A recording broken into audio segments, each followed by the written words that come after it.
To Take Control, joined by Joanne Rencher. Joanne is the founder and CEO of WGNinHR Consulting. Her firm operates in three practice areas: strategic HR solutions, executive search, and coaching. She's also a public speaker, thought leader, and author of the book Tough as Nails: Finding Your Voice as a Woman in the Workforce. Welcome, Joanne. Thanks for joining us. Thank you so much, Lauren. It's such a pleasure to be here. I love the topic. I love the opportunity to chat about this stuff. So thank you. Absolutely. Well, first, tell us a little bit about yourself. You have obviously an HR consulting company focusing in the recruiting and coaching space now, but you also have had an extensive career as an HR executive. So tell us a little bit about your story. Yeah, I'd love to.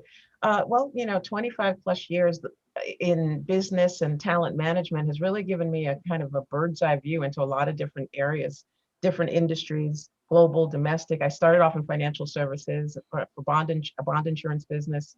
Then I moved under GE Capital, I moved into the nonprofit arena, and I had a few firsts that are exciting to talk about, like the first public-private partnership working on the vaccine for the AIDS virus. I was the global HR head for that organization.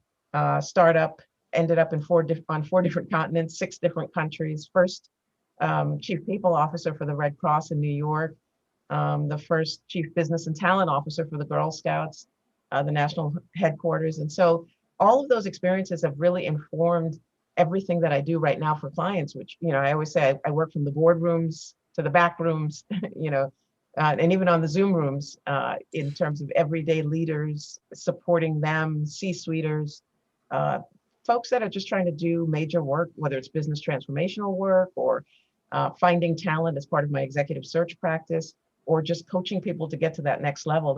I have a big heart for helping people, just become who they were called to be. So I get to do all of that right now for WGN and HR. So it's fun. It's been a great career, and now I feel like I can do it in a different way for my clients in these areas. So it's exciting. Great. Well, I love how you were able to take a passion for making a difference and do that through the nonprofit work, but also really bringing a business perspective to all of that. So just because you're working at a nonprofit doesn't mean you're not operating with the same level of business acumen to make the kind of global change that you were focused on in some of those roles. So that's really exciting. It is. It's a great way to put it, because oftentimes people think in terms of, not so much these days, but nonprofit as, even through the search that I do, if I present a candidate that might have had an extensive nonprofit background, the client that is in the profit world, maybe financial services or data science, might be like, I'm not so sure. But business is business. The transferable skills, the building, yes, the social impact causes and all of those things that matter are important elements to focus on. But you've got to make it come to life. It's got to fit in models. It's got to garner results. You've got to be able to measure it. All of those things count in the nonprofit world. So yeah, marrying all of that is just smart. Absolutely. Well, I want to talk about your book too, because it has such a provocative title. Just to repeat it, Tough as Nails: Finding Your Voice as a Woman in the Workplace. So I love that concept of finding your voice. I think it really connects with so many women out there right now, especially, relating to issues of confidence and things like that. So tell us more about that. Well, in so many ways, I was sharing, it was a labor of love, but in many ways it was, even in the writing of the book, it was finding my voice. It was being able to take my experiences over the course of a career and sort of pour it out into a book that speaks to what is finding your voice. Do you even know what it sounds like? I'm not just talking about the sort of literal voice, but do you know how you show up? Do you know how you come across? Do you know how people view you? Do you know how people respond to you when you're advocating for something? And if it's not favorable, do you know why it's not favorable? There's so many elements to finding your voice that, I sort of went on this journey when I wrote the book. As a former kind of chronic introvert, it took me a long time to find my own voice. It took, I was sort of always, I was very sort of internally focused, very shy, I was kind of sheltered when I grew up. And so it took me a long time to sort of spread my wings like a sort of butterfly kind of coming out of that cocoon. It took me some time to figure out, well, who am I? Who do I want to be in the workplace? How do I want to show up? And so the book, it runs across a pretty wide landscape. It's about being authentic as you're finding your voice. It's about not sort of adopting or copying styles because they might be the popular way to lead. You know, it's about dealing with cultures that unfortunately can sometimes be pretty toxic and sort of nasty to work through. But it's also about figuring out how to be a bit of a chameleon, not in a sort of disingenuous way, but in a way that you can expand and be malleable depending on where you're working, where you can adopt different skills, you could build a toolkit, and that you know how to bring those things to a workplace in different ways and have influence while you're doing it, and you don't lose yourself while you're doing it. So I run across a very wide landscape and share skills, really actionable strategies. I have little sort of anecdotes at the end of each chapter where I talk about things that I've experienced personally or my little take on things. So it was just, I think Kirkus Reviews called it a well thought out career manual. And I thought, well, that's a high compliment because I see it as a career manual in many ways. Honestly, stuff that I didn't have when I was kind of working my way through the ranks and trying to figure out, well, how do I get to the C-suite? Am I good enough? It helps people understand, yeah, you are good enough. You just need to know how to use your voice once you've found it. There's so much to unpack there. The part that you started with on how are you perceived and how do you want to be perceived, I talk about that all the time relating to personal brand and understanding what's necessary for you in order to get to that next level, if that is your goal, and understanding how you're perceived now versus what's required. And just getting that awareness of where you currently are and how you want to be seen, and then starting to make some of those either micro adjustments or macro adjustments depending on the situation. It's a great place to start from, as a young woman starting up the career ladder. It sounds like it's a great career manual, as you talked about. I think so. And I think it's, one of the things that we sort of all have to break through is that fear of, can I do this? Can I take on something that maybe I've dreamt about, but I didn't really put plans against? I always say dream big, but with deadlines. Dreaming without deadlines is, I like to say, it's sort of like hallucinating. You really have to put some meat around it. You've got to put some plans around it. But sometimes we're fearful of what that means. And I think, if you get the fear out of the way and you start to get more factual about, well, what are my options? Sometimes we confuse the what with the how.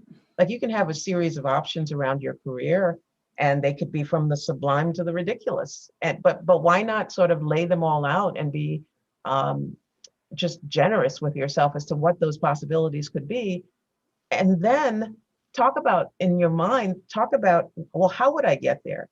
When I was thinking years ago about the possibility of being my own boss, of being when I say my own boss, at the time I was more so thinking of it as being sort of wanting to sit in the top seat, wanting to be a CEO.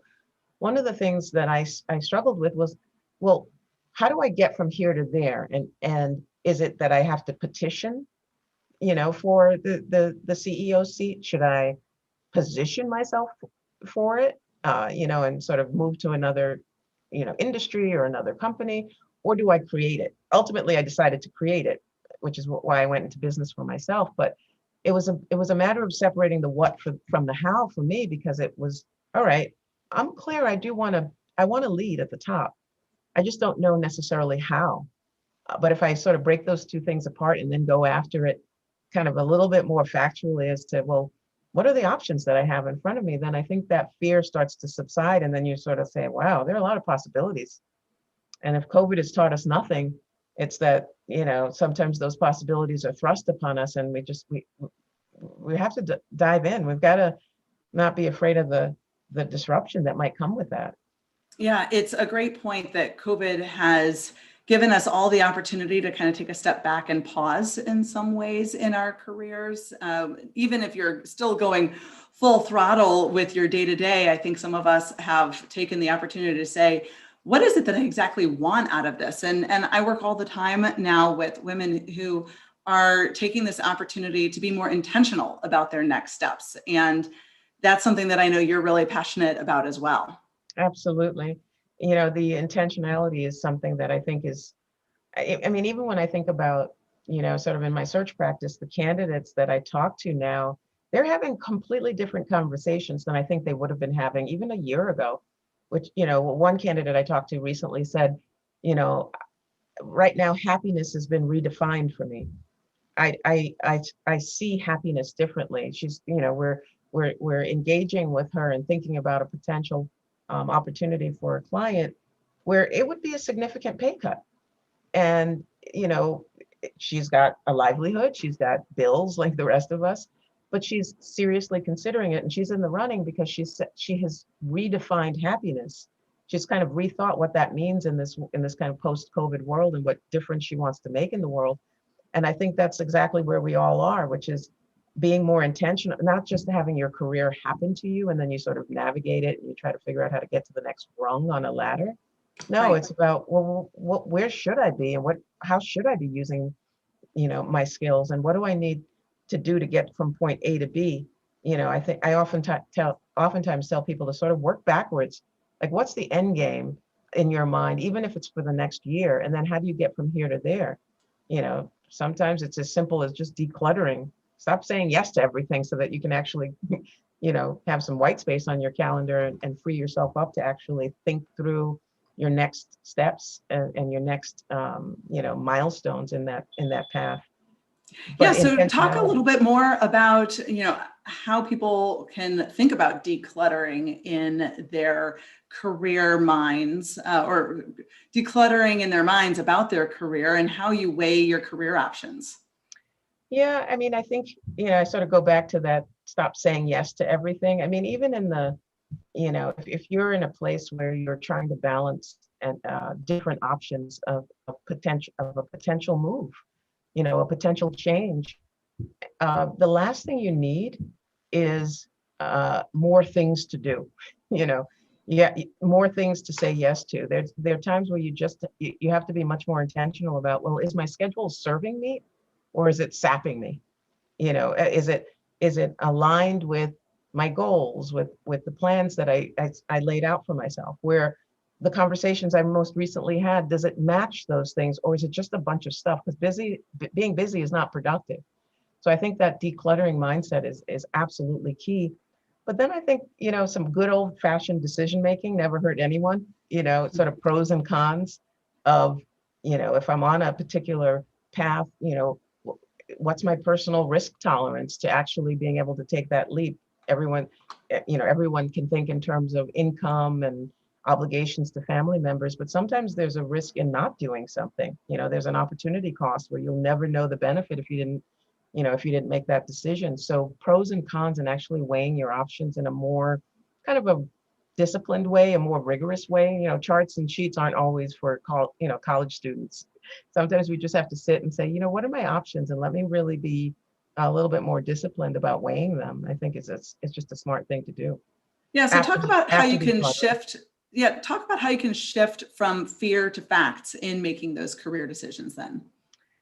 Wow, well, that's a big one. I mean, I think, you know, fear is an emotion. Sometimes it certainly helps us, you know, when we have something to be fearful of. But I always say, you know, you've heard, many people have heard this, fear is often false evidence appearing real.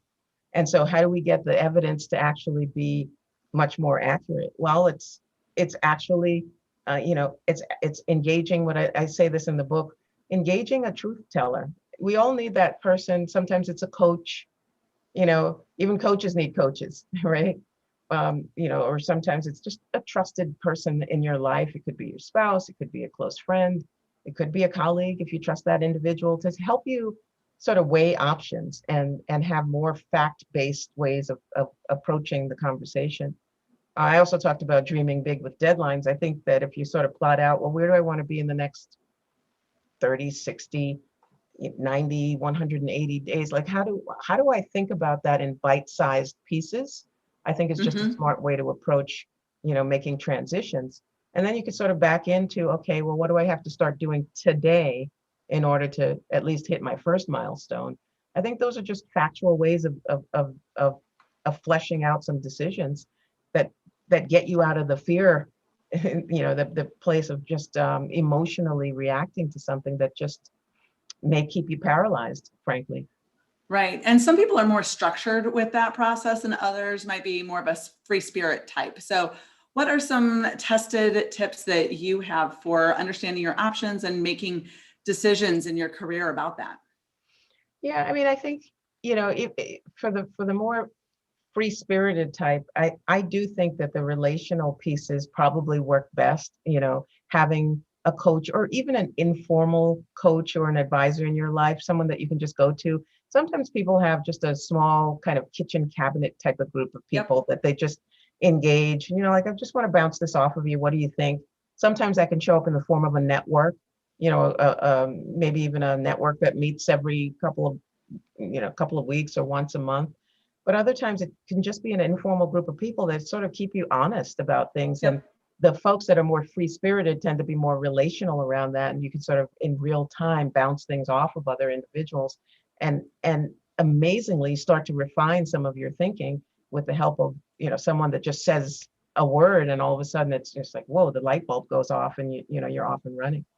Yeah, I want to dig in there because that's something that I talk about a lot in my book, Take Control of Your Job Search, also, Mm, because the idea of the kitchen cabinet, or sometimes I call it a super team, where mm, you have, different people for different purposes at different points in your career. So sometimes, especially in the ups and downs of a job search, maybe you just need someone to give you a hug on a down day or something like that and help pick you up and remind you of how great you are. And then other times you need someone who's just going to tell it to you completely straight, no sugarcoating, and give you the feedback of what you really need to do. Like if you're not getting second interviews, for example, like you need to understand more detail as to why that's actually happening. So who do you trust to be able to give you that very specific feedback? And, there's lots of different ways that you can use that kitchen cabinet, in more of a mentoring situation. How do I navigate the underbelly of this company a little bit more with more savvy, for example? So many different ways to leverage people in that relational support. it's so true. There's a part in my book where I talk about the fact that sometimes when people have not opened themselves up to feedback, the first person that sort of gives, sort of provides that to them and gives them that, hopefully out of a place of positivity and well Yep. intentions, it can sort of feel like a sort of a knife that cuts through you because you haven't opened yourself up to being vulnerable. I think the best mentor and advisor is going to tell you things you really don't want to hear, and Yeah, being that's where and the growth is. that's exactly where the growth is. Someone said once, feedback is a gift and growth is optional. It's up to us really to sort of what do we do with the feedback, but you have to open yourself up to being vulnerable and to trusting. If you trust and have some semblance of a relationship with that individual, some modicum of trust, in that relationship, then you've got to be okay with hearing things that, just don't confirm your own biases about things, but just tell you things that maybe you just didn't really want to hear, but you needed to hear. And I think that's the best kind of relationship to have where, yeah, it might be a little bit of a kick in the pants, in a loving way, speaking the truth in love. And other times it's, yeah, you can do this, Joe, you've got it. You've got this. Get back out there. You're doing the right thing. I saw that post on LinkedIn and it just made total sense to me. And maybe you thought the post was like the dumbest thing in the world. And all of a sudden you get a nice note from someone that's just kind of keeping you revved up. And I think we all need that. We need both sides of that coin. Absolutely. So, Yeah. okay, back to the question that because we dug so deep on that one. What Yeah. about the structured aspect of figuring out your decision making? Well, uh, I'm sorry, my phone's ringing here.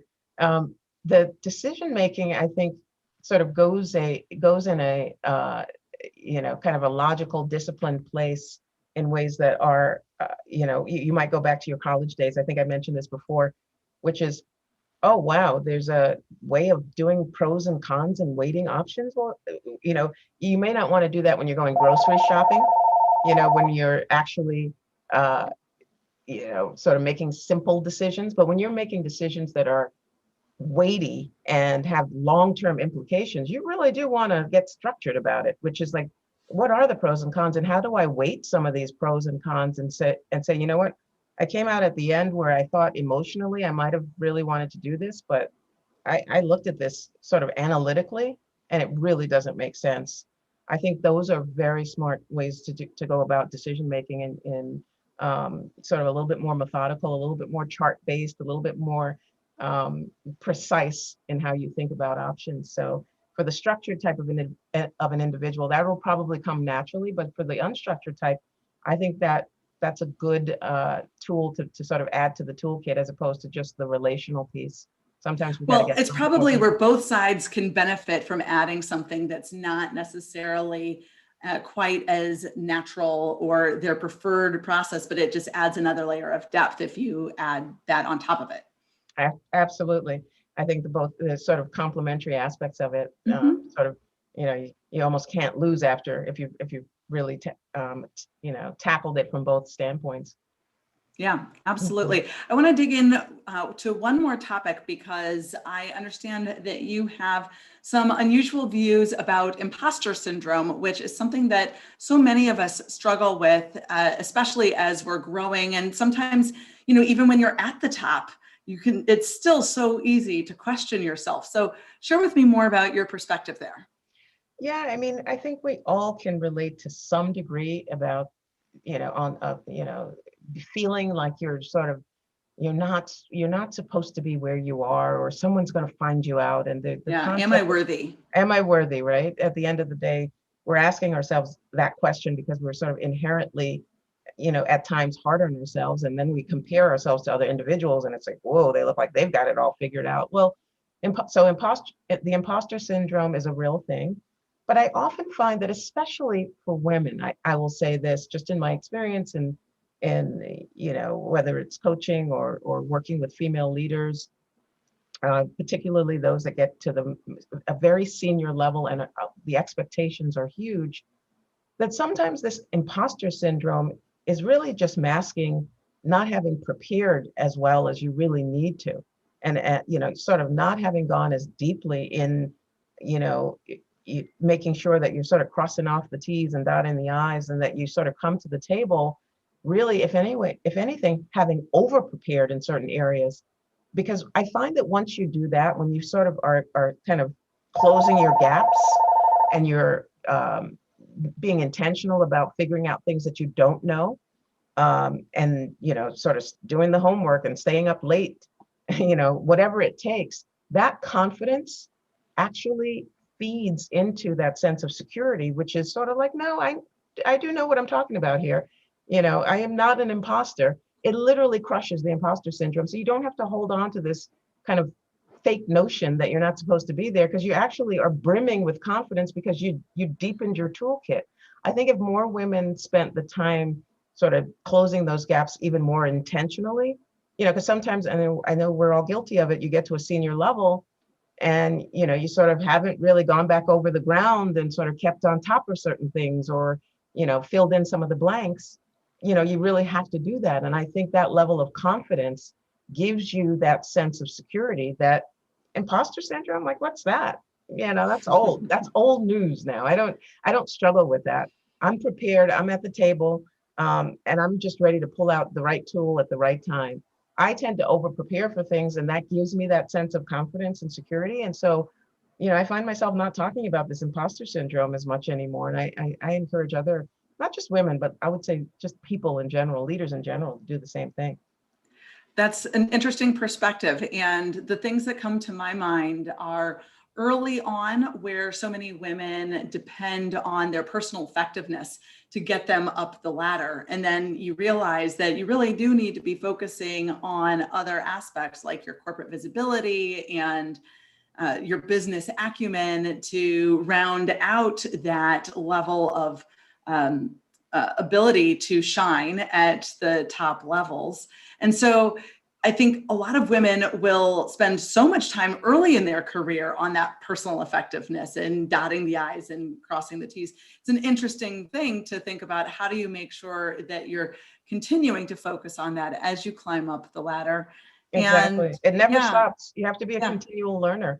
You can never get to the point where you say, "Oh yeah, I've seen that. I've figured that out." No, you actually haven't. It might look very different in another environment. And so you've always got to be sharpening your tools and Yeah. deepening your Well, toolkit. especially when you're talking about going into important meetings or when you're trying to, as you would say, use your voice. How do you make sure that you're prepared on the areas where you've contributed to the business or where you're able to toot your own horn and have other people hearing it? And then it's like, oh yeah, I have done this.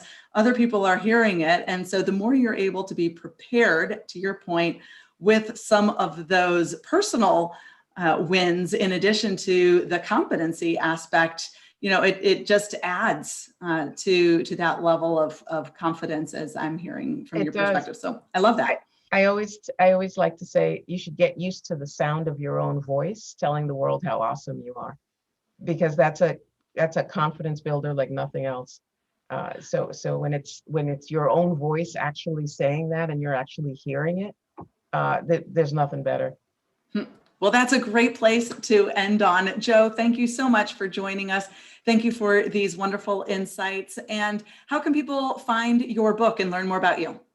Well, I'm on Amazon with Tough as Nails, Finding Your Voice as a Woman in the Workplace. And so you can go on Amazon and find my book there, which I'd be deeply appreciative of. I wrote it for everyone out there, but certainly for female leaders. You can follow me on LinkedIn. And so that's a favorite spot of mine. And then you can just write to me for some great conversation at jrencher at WGNinHR-consulting.com. It's a mouthful, but I'm there. It's easy. WGNinHR is who's got next in HR. So if you're wondering what the WGN stands for, you can think of it that way. And just contact me. I'd love to have a conversation with you. I love meeting new people, and the possibilities are endless for how we could work together potentially. Wonderful. Thanks, Joe. And we'll put all those links in the show notes as well for the podcast. So thanks so Thank you much. so much. It's a pleasure being here. And thank you so much, Lauren, for